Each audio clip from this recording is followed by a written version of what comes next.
E hoje a gente vai falar sobre IoT, sim, Internet das Coisas, os seus perigos e o que isso pode trazer para a área de segurança da informação.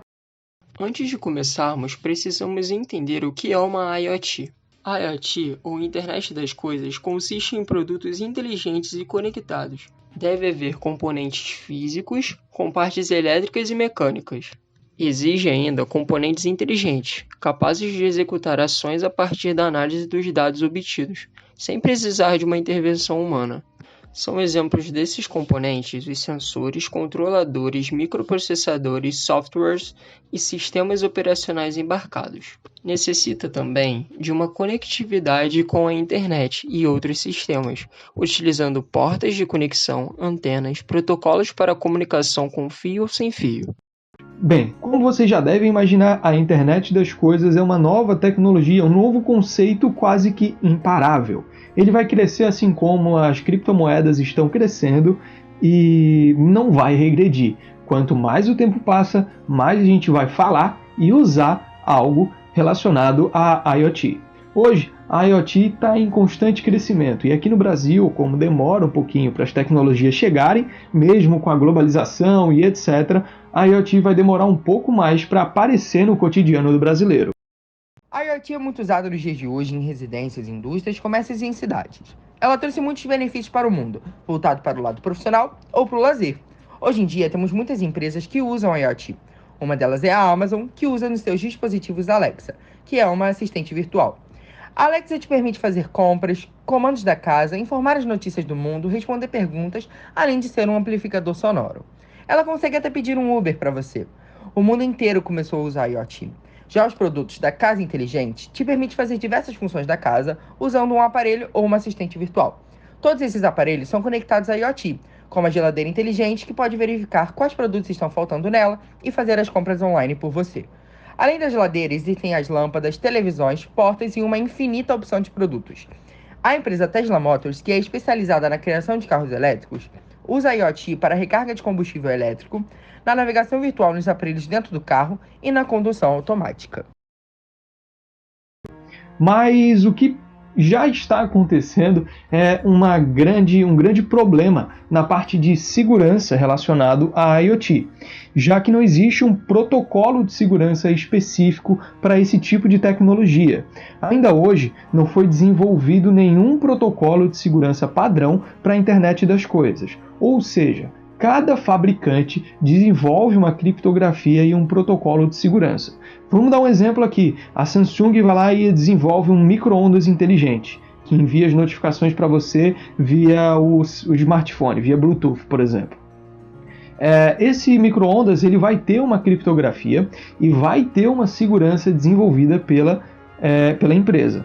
Agora, se a Google fizer uma geladeira inteligente, vai ter outra criptografia e outro protocolo de segurança totalmente diferente. E o que isso acaba prejudicando na questão de segurança? É que não existe um órgão padronizador que regulamenta e verifica se a questão de segurança está ok, se não tem problema nenhum com essa segurança. Um dos grandes problemas na parte da segurança existente na IoT é o fato de que muitos dispositivos de IoT têm recursos limitados e também não foram criados com a segurança em mente, pois seu principal objetivo era agregar funcionalidade a um baixo custo e, por terem recursos limitados, não poderiam executar funções de segurança tradicionais. Além disso, o fato de não existir um órgão padronizador que regulamenta e verifica se há algum problema com a segurança dos dispositivos de internet das coisas pode acabar prejudicando a segurança dos dispositivos, pois não existe um protocolo padrão, tanto para a comunicação como para a segurança dos dispositivos de internet das coisas, o que permite que cada fabricante desenvolva o seu protocolo de segurança e sua própria criptografia. O que acontece hoje é a grande espionagem das corporações em cima desses dispositivos inteligentes, como, por exemplo, a Google Home e a Alexa, que acabam ouvindo as suas conversas mesmo quando elas não estão sendo acionadas. Por exemplo, quando eu dou um OK Google no Google Home, ele atende ao que eu estou falando. Se ele estivesse gravando isso, tudo bem, a gente acionou ele. Então tem um motivo, um propósito para ele estar gravando essa minha conversa. Só que a Google e também a Alexa, alguns pesquisadores acabaram verificando, e até mesmo as empresas se pronunciaram, que, na verdade, esses dispositivos eles acabam gravando trechos de conversa mesmo quando eles não são ativos. Ou seja, você está numa ligação telefônica e o Google Home está gravando tudo que você está falando e enviando para análise. Com a falta de protocolos de segurança para as IoTs, as empresas acabam utilizando dessa brecha e ganham dados de forma gratuita e indevida, mas até o momento não são ilegais. Mas acabam quebrando um dos pilares da segurança da informação, que é a confidencialidade. Mesmo com as declarações da Amazon, que são usadas apenas para desenvolvimento de software, é algo que precisa de mais normas para o uso seguro. Segundo as empresas, isso é para melhorar a inteligência artificial dos dispositivos e também para deixar ele mais inteligente e apto à sua voz e aos seus comandos. Quando, na verdade, pode até realmente ser isso, mas tem uma brecha de segurança gigante, já que você vai estar dando dados sem permissão alguma para as empresas.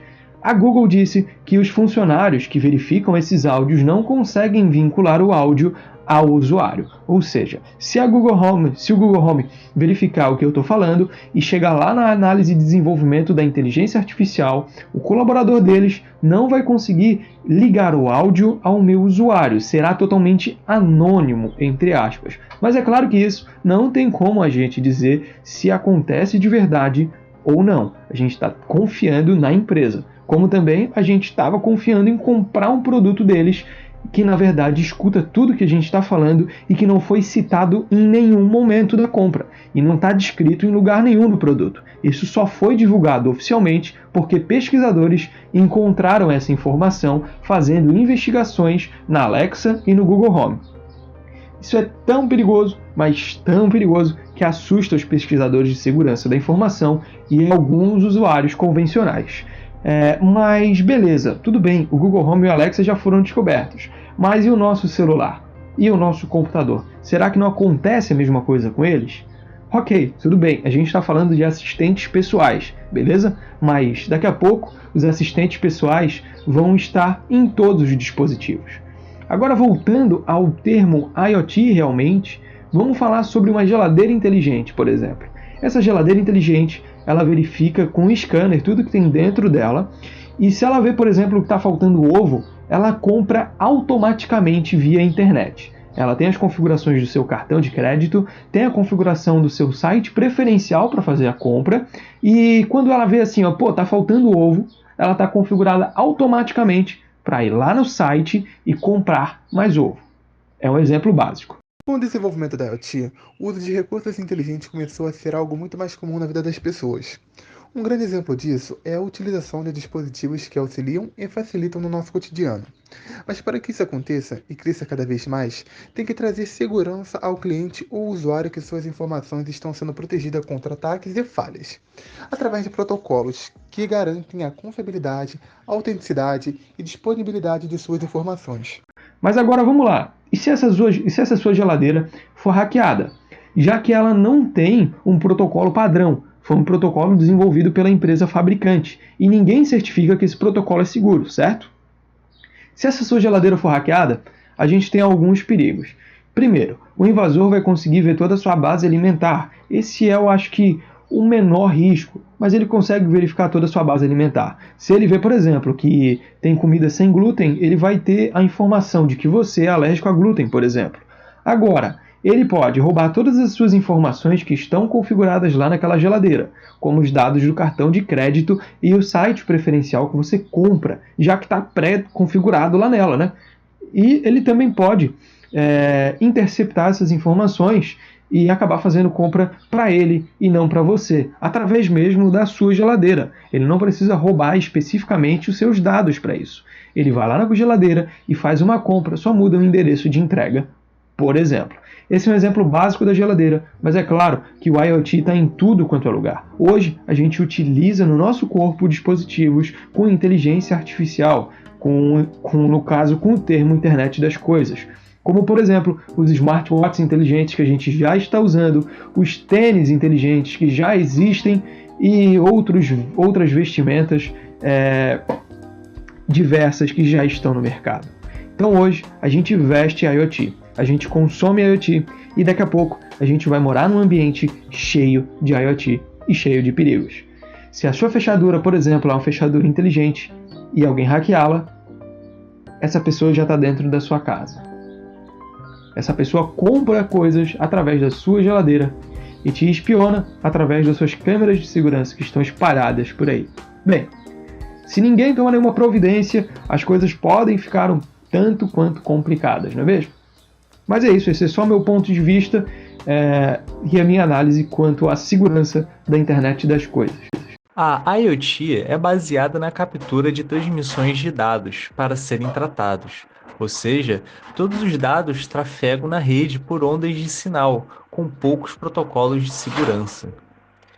Cada vez mais, os dados são coletados em equipamentos conectados à nossa volta, e os meios de conexão ainda não são, em sua maioria, adequadamente protegidos ou controlados como é exigido por lei. Portanto, temos como desafio superar tais vulnerabilidades como métricas de segurança a nível mundial, como por exemplo a ISO.